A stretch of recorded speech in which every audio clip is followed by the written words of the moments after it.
نحمده ونصلي ونسلم على رسوله الكريم اما بعد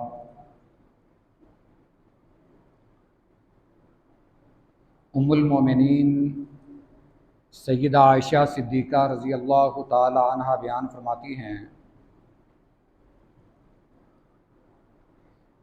کہ رسول اللہ صلی اللہ علیہ وسلم جب کسی مجلس میں تشریف فرما ہوتے یا نماز ادا فرماتے تو آپ کچھ کلمات کہتے،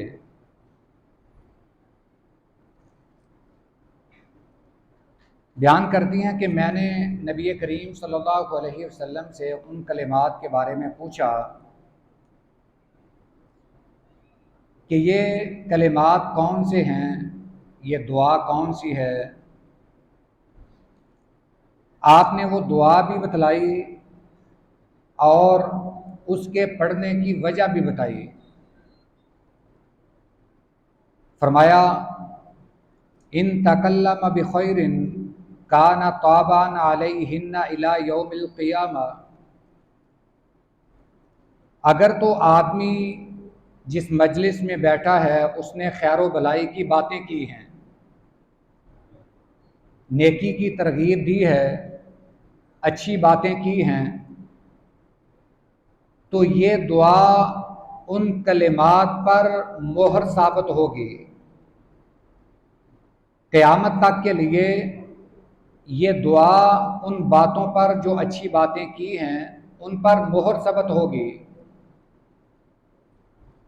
وَإِن تَكَلَّمَ بِشَرٍ كَانَ كَفَّارَةٌ لَهُ،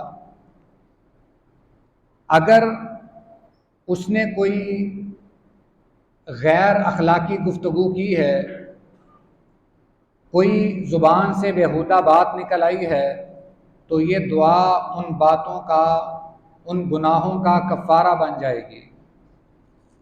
پھر آپ نے یہ دعا پڑھی سبحانک اللہم و بحمدک لا الہ الا انت استغفرک و اتوب الیک۔ یہ سنن نسائی کی حدیث مبارکہ ہے۔ دعا میں جو پچھلے درس میں ہم نے دعا پڑھی تھی اس میں ایک لفظ کم ہے۔ اس سے ایک اگلی روایت ہے سیدنا جبیر بن مطعم رضی اللہ تعالی عنہ سے، وہ مروی ہے، اس میں کچھ الفاظ کی زیادتی ہے، کچھ الفاظ زیادہ ہیں۔ اس دعا سے پہلے وہاں سبحان اللہ و بحمدی یہ الفاظ بھی ثابت ہیں،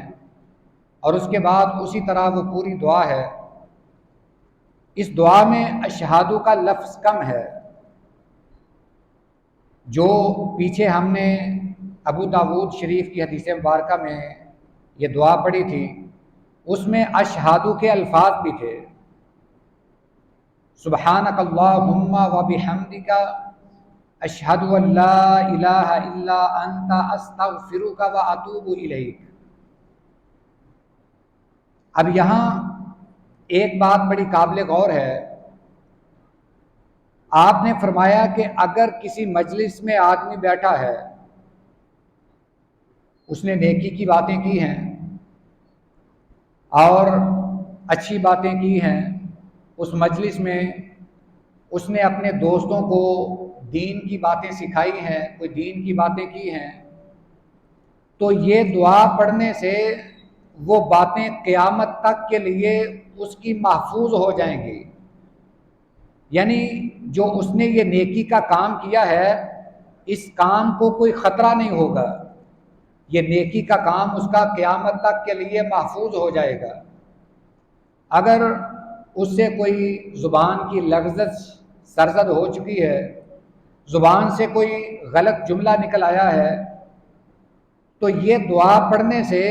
اللہ تعالیٰ اس کی اس غلطی کو معاف فرما دیں گے۔ اب یہ تیسرا اس میں یہ مسئلہ ثابت ہوتا ہے، ہم نے تو یہ پڑھا ہے کہ یہ مجلس کے گناہوں کی یہ دعا کفارہ بنتی ہے۔ آدمی مجلس سے اٹھے تو یہ دعا پڑھ لے تو یہ گناہوں کا کفارہ بن جاتی ہے۔ آج جو ہم نے حدیث مبارکہ پڑھی ہے اس میں نماز کا بھی ذکر ہے، جیسے آپ نے بفضل اللہ تعالی نماز ادا کی ہے، تشریف فرما ہیں، اٹھنے سے پہلے یہ دعا بھی پڑھ لیں۔ یہ ہماری ایک مجلس ہے، ہم یہاں بیٹھے ہیں، ہم نے نماز ادا کی ہے، یہ بھی ایک مجلس ہے، اس سے اٹھنے سے پہلے بھی یہ دعا پڑھ لیں تو انشاءاللہ ہماری اس نماز پر ایسی مہر لگ جائے گی کہ قیامت تک اسے کوئی بھی عمل نقصان نہیں پہنچا سکے گا۔ اس دعا کا اتنا اثر ہے، یہ دعا اتنی تاثیر رکھتی ہے کہ اگر کوئی آدمی نیکی کا کام کرتا ہے تو وہ قیامت تک کے لیے محفوظ ہو جاتا ہے۔ اگر کوئی گناہ کا کام کرتا ہے، آدمی کوئی زبان سے غلط بات نکال دیتا ہے تو اس دعا کی اتنی تاثیر ہے کہ اللہ اس گناہ کو بھی معاف فرما دیتے ہیں، اس زبان کی لغزش کو اللہ معاف فرما دیتے ہیں۔ اور تیسرا ایک اور موقع ہے، یہ دعا ایک تیسرے موقع پر بھی پڑھی جاتی ہے، وہ سیدنا ابو سعید الخدری رضی اللہ تعالیٰ عنہ سے حدیث مبارکہ مروی ہے، اور سیدہ عائشہ صدیقہ رضی اللہ تعالیٰ عنہا سے بھی وہ روایت مروی ہے۔ آپ نے فرمایا کہ جو شخص وضو کے بعد یہ دعا پڑھ لے، یہ جو ابھی میں نے آپ کے سامنے پڑھی ہے، یہ جو مجلس کے گناہوں کا کفارہ یہ دعا پڑھی جاتی ہے، یہ وضو کے بعد بھی دعا پڑھ لی جائے۔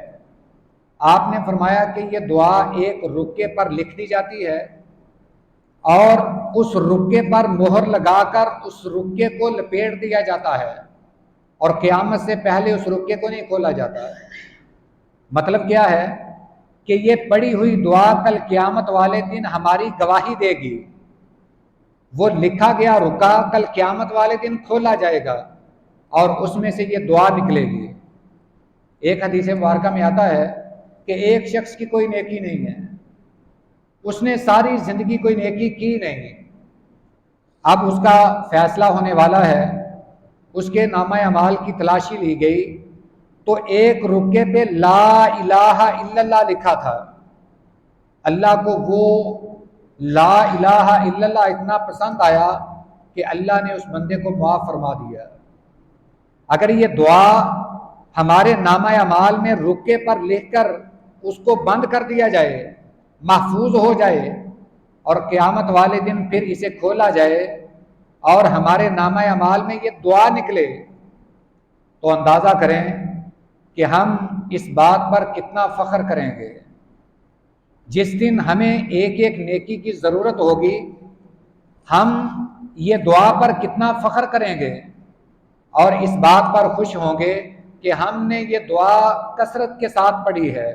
جب بھی ہم مجلس میں کسی میں بیٹھتے، اٹھنے سے پہلے یہ دعا پڑھتے، جب بھی ہم وضو کرتے،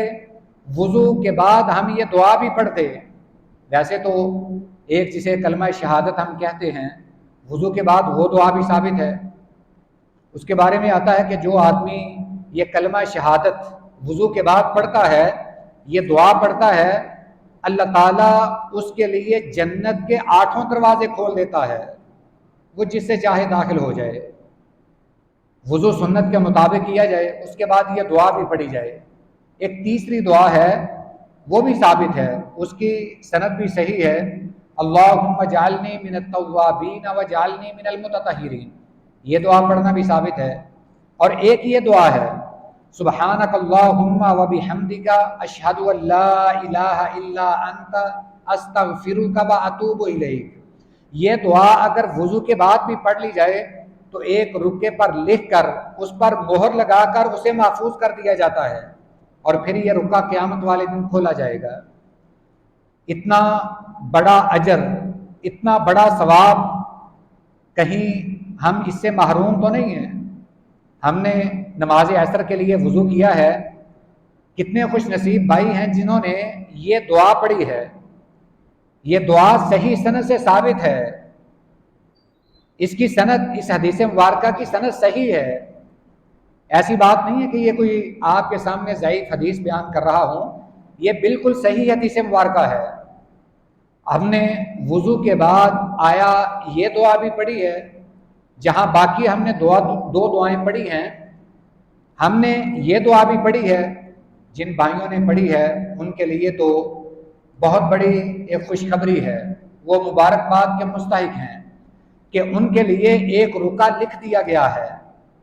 اس پر مہر لگا کر اسے محفوظ کر دیا گیا ہے،